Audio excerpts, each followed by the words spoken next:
kesempatan kali ini kami akan memaparkan hasil pembelajaran kami, yaitu yang berkaitan dengan permasalahan klinik. Yang pertama yaitu mengenai pengadaan obat, yang kedua yaitu penyimpanan obat, yang ketiga adalah harga obat. Kita awali dengan perencanaan obat di klinik. Perencanaan itu sendiri merupakan suatu kegiatan yang dilakukan dalam rangka menyusun daftar kebutuhan perbekalan farmasi yang berkaitan dengan suatu pedoman atas dasar konsep kegiatan yang sistematis dengan urutan yang logis, di mana hal ini dilakukan untuk mencapai tujuan, yaitu berupa penetapan perencanaan, yaitu terdiri dari strategi, tanggung jawab, serta penggunaan sumber daya lainnya. Selanjutnya akan dijelaskan oleh rekan saya. Kemudian saya akan menjelaskan mengenai tujuan dari perencanaan. Nah, tujuan dari perencanaan adalah menyusun kebutuhan obat yang tepat dan sesuai dengan kebutuhan untuk mencegah terjadinya kekurangan atau kelebihan persediaan dalam sediaan farmasi ataupun perbekalan kesehatan serta meningkatkan penggunaan secara efektif dan efisien. Nah, dari perencanaan itu sendiri terdapat dua prinsip yang digunakan dalam menetapkan kebutuhan, yaitu yang berdasarkan yang pertama data statistik kebutuhan dan penggunaan perbekalan farmasi dari data. Kemudian dari data statistik berbagai kasus pasien dengan dasar formularium rumah sakit. Kebutuhan disusun menurut data tersebut. Kemudian yang kedua adalah data kebutuhan obat disusun berdasarkan data pengelolaan sistem administrasi atau akuntansi instalasi farmasi rumah sakit. Nah, perencanaan itu terdiri dari dua tahap. Yang pertama adalah tahap persiapan, adalah perencanaan dan pengadaan obat merupakan suatu kegiatan dalam rangka menetapkan jenis dan jumlah sediaan farmasi dan pembekalan kesehatan sesuai dengan pola penyakit serta kebutuhan masyarakat kesehatan. Hal ini dapat dilakukan dengan membentuk tim perencanaan pengadaan sediaan farmasi dan pembekalan kesehatan yang bertujuan meningkatkan efisiensi dan efektivitas. Kemudian yang kedua adalah tahap perencanaan, adalah tahap pemberian sediaan farmasi dan pembekalan kesehatan. Tahap ini adalah untuk menentukan sediaan farmasi dan pembekalan kesehatan.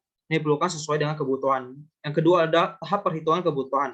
Pembekalan farmasi tahap ini untuk menghasilkan masalah kekurangan obat ataupun kelebihan obat. Selanjutnya akan dilanjutkan oleh teman saya. Baik, selanjutnya saya akan menjelaskan tentang pemesanan obat di klinik. Menurut dari Permenkes nomor 34 tahun 2021 dijelaskan bahwa instalasi farmasi klinik merupakan bagian dari klinik yang dalam undang-undang mengenai narkotika dan psikotropika yang disebut sebagai balai pengobatan yang bertugas menyelenggarakan, mengkoordinasi, mengatur dan mengawasi seluruh kegiatan pelayanan farmasi serta melaksanakan pembinaan teknis kefarmasian. Setelah itu ada dijelaskan bahwa dari SOP pemesanan obat di klinik, yang pertama yaitu pemesanan obat dilakukan pada PBF yang resmi, dan yang kedua yaitu pemesanan obat menggunakan surat pesanan rangkap 2 lembar yang asli diberikan kepada sales sedang salinannya disimpan sebagai arsip. Yang ketiga yaitu untuk pemesanan obat-obat narkotika dan psikotropika menggunakan SP khusus yang sudah tertera pada Permenkes, dan juga nomor 4 yaitu jumlah dan jenis obat yang dipesan harus disesuaikan dengan kebutuhan. Yang kelima yaitu SP ditandatangani oleh apoteker dan diberi stempel. Dan untuk dapat melakukan penyerahan obat yang meliputi yang pertama itu narkotika, psikotropika, obat keras, obat bebas terbatas, dan atau obat bebas. Selanjutnya akan dijelaskan oleh rekan saya.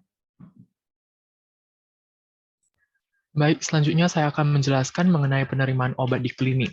Sebelumnya, penerimaan merupakan kegiatan untuk menjamin kesesuaian jenis, spesifikasi, jumlah, mutu, waktu penyerahan, dan harga yang tertera dalam kontrak atau surat pemesanan dengan kondisi fisik yang diterima. Semua dokumen terkait penerimaan harus disimpan dengan baik. Penerimaan obat sebaiknya dilakukan dengan teliti. Hal ini disebabkan karena pengantaran obat dapat mengakibatkan kerusakan pada sediaan farmasi atau perbekalan kesehatan.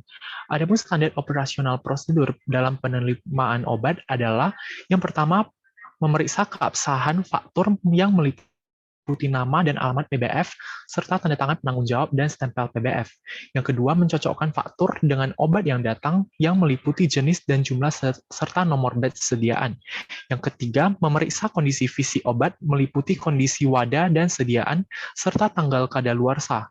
Bila rusak, maka obat dikembalikan dan diminta untuk diganti. Yang keempat, setelah selesai diperiksa, maka faktur akan ditandatangani dan diberikan tanggal serta distempel. Faktur yang asli akan diserahkan kepada sales, sedangkan faktur salinan itu akan disimpan oleh klinik sebagai arsip. Selanjutnya akan disambung oleh rekan saya.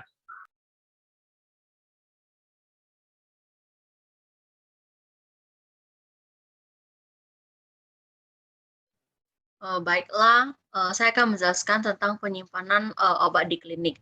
Jadi peraturan penyimpanan obat di klinik berdasarkan peraturan BPOM nomor 24 tahun 2021 dan Permenkes nomor 3 tahun 2015. Nah, di mana metode penyimpanan secara umum yaitu berdasarkan alfabet, farmakologi, bentuk sediaan, kombinasi, narkotika, dan psikotropika. Penyimpanan obat itu harus dalam wadah asli dari produsen,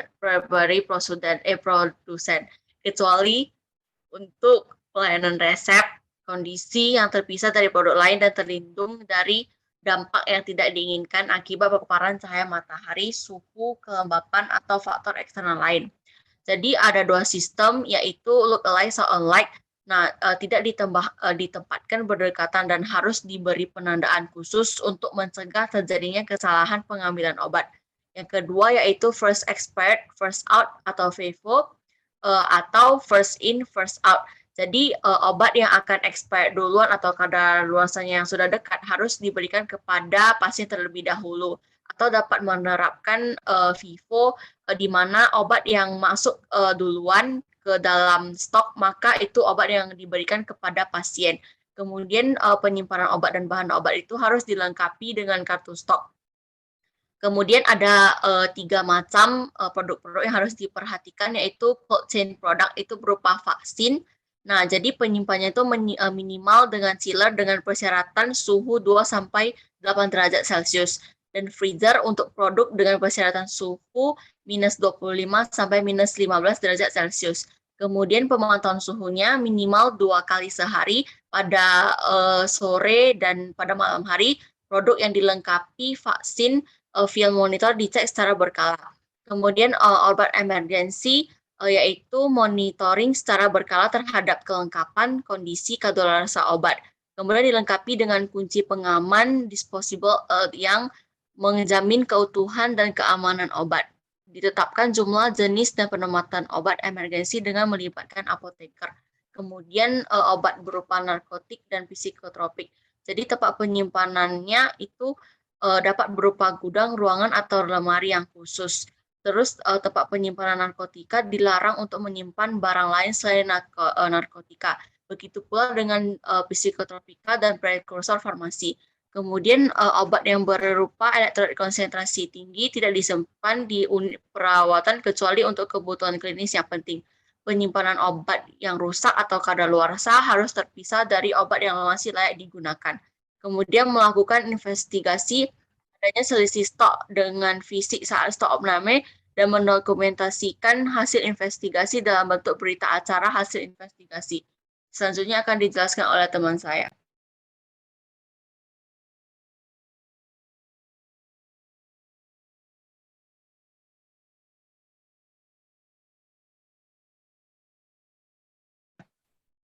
Selanjutnya, untuk faktur pembelian obat di klinik, faktur sendiri merupakan dokumen yang dapat membuktikan bahwa ada suatu transaksi yang terjadi, serta bisa digunakan saat seorang akuntan membuat laporan keuangan. Faktur pembelian ini merupakan invoice yang diterima konsumen maupun PKP atau pengusaha kena pajak yang berasal dari penjual, di mana barang tersebut juga termasuk BKP atau barang kena pajak. Komponen dalam faktur pembelian mencakupi nama pembeli dan pedagang, alamat lengkap dari pembeli dan pedagang, jumlah barang, nomor order, nama barang, harga satuan barang, total jumlah barang keseluruhan, total harga per jenis barang, alamat lengkap pengiriman, dan tanggal pengiriman.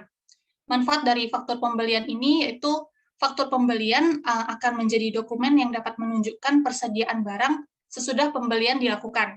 Serta faktur pembelian itu akan menjadi dokumen yang sah dalam hal pencatatan dalam pembukuan. Selanjutnya akan dijelaskan oleh rekan saya.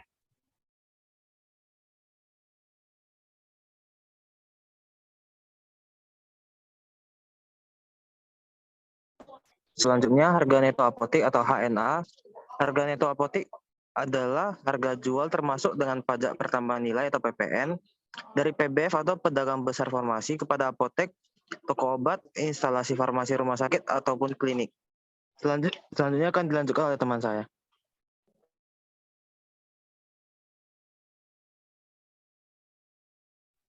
Baik, selanjutnya saya akan menjelaskan mengenai harga obat, mengenai pajak pertambahan nilai atau PPN obat yang ditebus di klinik.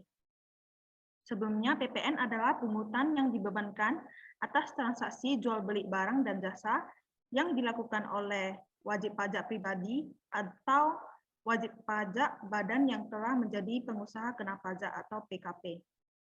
Nah, pada Undang-Undang Pajak PPN Pasal 4A ayat 3A angka 6 mengatur bahwa penyerahan jasa di bidang kesehatan medis berupa jasa klinik kesehatan tidak dikenakan PPN.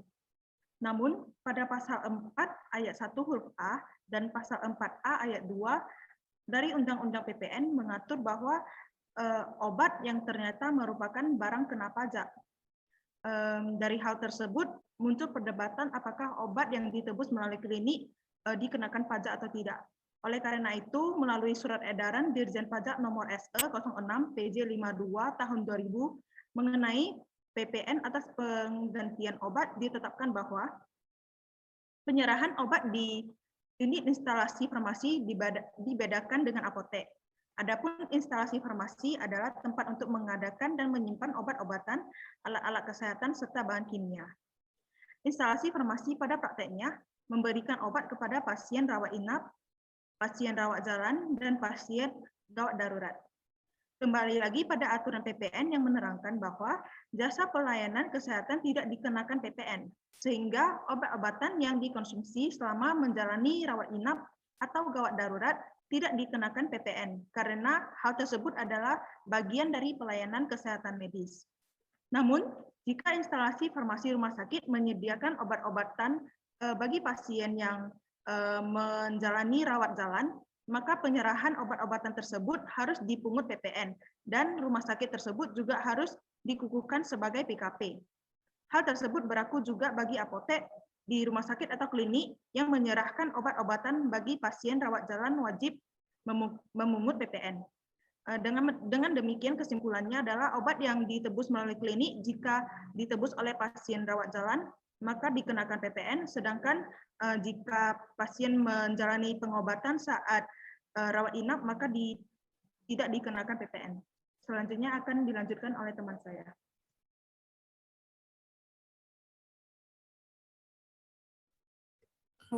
Baik, saya akan menjelaskan tentang harga jual apotek atau HJA di klinik.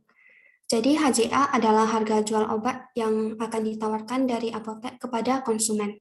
Rumus HJA itu sendiri yaitu HNA dikali dengan PPN 10% dikali dengan markup, di mana HNA atau harga neto apotek merupakan harga atau modal awal apotek dalam membeli obat dari distributor pedagang besar farmasi ataupun pedagang besar farmasi cabang.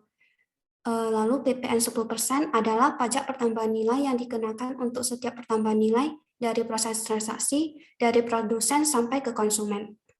Markup atau persen keuntungan adalah persen keuntungan di mana biasanya jumlahnya itu 25 sampai 30%. Dan untuk rumus di atas bisa digunakan untuk obat yang dibeli yang sudah dalam bentuk kemasan dan hanya tinggal menjualnya pada konsumen saja. Tetapi untuk obat yang harus diracik terlebih dahulu, harga HJA-nya akan ditambahkan dengan jasa peracikan. Untuk jasa peracikannya besarnya tergantung dari tingkat kerumitan peracikan obat dan apoteker. Dan untuk rumusnya, untuk yang menggunakan jasa peracikan, maka HJA-nya akan menjadi HNA dikali dengan PPN 10% dikali markup ditambah dengan jasa per resep. Selanjutnya akan dilanjutkan oleh teman saya. Selanjutnya yaitu harga jual apotek atau HJA tidak boleh melebihi harga eceran tertinggi atau HET, di mana ketentuan mengenai harga obat itu diatur dalam Permenkes nomor 98 tahun 2015 tentang pemberian informasi harga eceran tertinggi obat. Pasal 1 ayat 1 peraturan tersebut memberikan pengertian harga eceran tertinggi obat sebagai berikut. Harga eceran tertinggi obat yang selanjutnya disingkat HET adalah harga jual tertinggi obat di apotik, toko obat, dan instalasi farmasi rumah sakit atau klinik. Berikut adalah contoh HJA di suatu klinik. Di mana di sini digunakan markup 25%. Lalu obat pertama yaitu piroxicam dengan HNA-nya yaitu dus 5 kali 10 kapsul 10 mg, harganya 7.600. Maka harga per kapsulnya yaitu 152 perak. Lalu cara menghitung HJA-nya yaitu 152 perak dikali dengan PPN 10% yaitu 1,1. Lalu dikali dengan markup 25% yaitu 1,25 didapatkan harga per kapsulnya itu 209 perak. Lalu harga resepnya yaitu HJA-nya 209 dikali jumlah bahan yaitu 10 kapsul ditambah dengan biaya yang nasikan yaitu 1.000 didapatkan harga 3.090.